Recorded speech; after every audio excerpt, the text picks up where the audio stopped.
নমস্কার দর্শক বন্ধুরা, মোটিভেশনাল শ্রীমন্ত ইউটিউব চ্যানেলে আপনাদের জানাই সুস্বাগতম। আজকে আপনাদের সামনে যে বিষয়বস্তু নিয়ে আলোচনা করব তা হল জীবনের মূল্য। জীবন বদলে দেবে যে গল্প। আমরা জীবনে অনেক সময় যা চাই তা পাই না। অনেক সময় কোনো কাজে আমরা ব্যর্থ হলে অথবা কেউ যদি আমাদের যথাযথ গুরুত্ব না দেয়, আমাদের তুচ্ছতাচ্ছিল্য করে, তখন মনে হয় এই জীবনে হয়তো আমাদের কোনো দাম নেই। তখন মানুষ অনেক সময় চরম সিদ্ধান্ত পর্যন্ত নিয়ে ফেলেন। জীবনে যদি কোনো কাজে বারবার ব্যর্থ হন, অথবা কেউ যদি আপনাকে অবজ্ঞা করে বা অবহেলা করে, আপনি যদি মনে করেন আপনার এই জীবন সম্পূর্ণ মূল্যহীন, তাহলে এই ভিডিওটি সম্পূর্ণ মনোযোগ সহকারে দেখুন। আশা করি এই ছোট্ট ভিডিওটি থেকে আপনি জীবনের এক নতুন অর্থ খুঁজে পাবেন। এক ব্যক্তি ভগবানের কাছে প্রত্যেকদিনই প্রশ্ন করতেন, ভগবান, তুমি আমাকে এত দুঃখ কষ্ট দিলে, আর এটি যদি দুঃখ দেবে তাহলে জন্ম দিলে কেন? তুমি আমাকে তোমার কাছে টেনে নাও, আমি এখানে আর এক দণ্ড থাকতে চাই না। সেই ব্যক্তি তার জীবনের অর্থ খুঁজতে এক সাধু ব্যক্তির কাছে গেলেন। তিনি তখন প্রশ্ন করলে, তার এই দুঃখ ভরা জীবনের আদৌ কি কোনো মূল্য আছে? এই জীবন রেখে তার কি লাভ? সাধু ব্যক্তিটি লোকটির প্রশ্নের উত্তর না দিয়ে তাকে একটি কাজ ধরিয়ে দিলেন।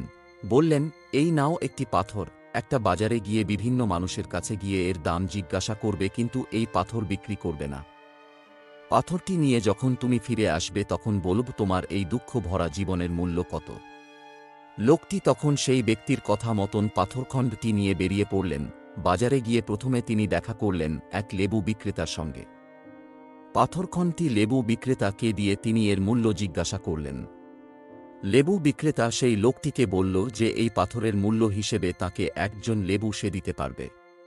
তখন লোকটি তার কাছ থেকেই পাথরখণ্ডটি নিয়ে চলে গেলেন এক সবজি বিক্রেতার কাছে। সবজি বিক্রেতার কাছে তিনি পাথর দিয়ে এর মূল্য জানতে চাইলেন। সবজি বিক্রেতা এই পাথরটি দেখে বললেন, এর জন্য বড়জোর এক বস্তা আলু তাকে সে দিতে পারবে। তখন লোকটি সেখান থেকে গেলেন এক জুয়েলারির দোকানে। সেখানে গিয়ে তিনি সেই একই প্রশ্ন করলেন, এই পাথরখণ্ডটির দাম কত হতে পারে? জুয়েলারি দোকানদার পাথরখণ্ডটি ভালো করে দেখে লোকটিকে বললেন, এর জন্য তাকে সে 10 লক্ষ টাকা পর্যন্ত দিতে পারে। দোকানদার লোকটিকে বলল তাকে এটি বিক্রি করে দিতে। লোকটি তখন অবাক হল। সামান্য ছোট পাথরখণ্ডের দাম 10 লক্ষ টাকা। লোকটি তখন সাধুর কথামতো পাথরটি বিক্রি না করে এবার চলে যান এক রত্ন বিক্রেতার কাছে, যারা বিভিন্ন রকমের নামি দামি রত্ন ক্রয় বিক্রয় করে থাকে। রত্ন বিক্রেতার কাছে গিয়ে তিনি রত্নটি তার হাতে দিয়ে জিজ্ঞাসা করলেন যে এই পাথরটির দাম কত হতে পারে। রত্ন বিক্রেতা তখন পাথরটি ভালোভাবে দেখতে লাগলেন। কিছু সময় পর তিনি সেটি একটি লাল কাপড়ের উপর রাখলেন এবং ম্যাগনিফাইং গ্লাস দিয়ে ভালোভাবে দেখতে লাগলেন। এরপর বড় বড় চোখ করে বললে, এই পাথর তুমি কোথায় পেয়েছ? এই পাথর কেনার সাধ্য আমার নেই। কোটি টাকা দিলেও এই পাথর পাওয়া যাবে না। আমার সারা জীবনের সঞ্চয় দিয়ে জীবনের দামেও এই পাথর কিনতে পারব না। লোকটি এই কথা শুনে অবাক হয়ে যায় এবং সম্পূর্ণ বিভ্রান্ত হয়ে পাথরটি নিয়ে তিনি আবার সেই সাধুটির কাছে ফিরে আসেন এবং পুরো ঘটনাটি ব্যক্ত করেন।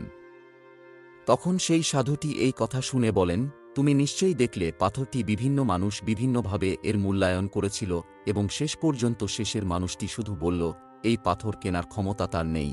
এই সমস্ত কিছুর মাধ্যমে আমি তো এটাই বোঝাতে চেয়েছিলাম যে তোমার জীবনের মূল্য এই চকমকি পাথরটার মতনই দামি।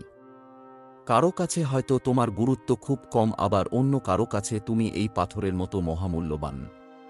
আমাদের প্রত্যেকেরই এক একজনের এক এক ধরনের গুণ রয়েছে। কারো কাছে রয়েছে টাকা, কারো কাছে রয়েছে জ্ঞান, আবার কারো কাছে আছে বুদ্ধিমত্তা বা অন্য কিছু। অনেক সময় সেটা সবাই বুঝতে পারে না, যেমনটি ঘটেছে পাথরের ক্ষেত্রে। লেবু বিক্রেতা যেমন পাথরের মূল্য বোঝেনি, তেমনি শেষ ব্যক্তির কাছে সেটা জীবনের চেয়েও মূল্যবান। তাই জীবনে কখনোই ভয় পাওয়ার কিছুই নেই।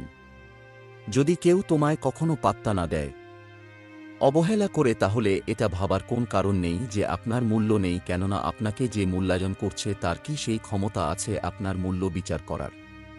তাই নিজের ওপর এবং ভগবানের উপর সর্বদা বিশ্বাস রাখুন। সঠিক সময়ে সঠিক মানুষ আপনাকে এবং আপনার কাজের মূল্য দেবেন। আশা করি ভিডিওটি দেখে আপনারা সমৃদ্ধ হয়েছেন। ভালো লাগলে আপনজনের উদ্দেশ্যে অবশ্যই শেয়ার করবেন। আজ এখানেই শেষ করলাম। ভালো থাকুন, সুস্থ থাকুন। ঈশ্বর আপনার মঙ্গল করুক। নমস্কার, ধন্যবাদ।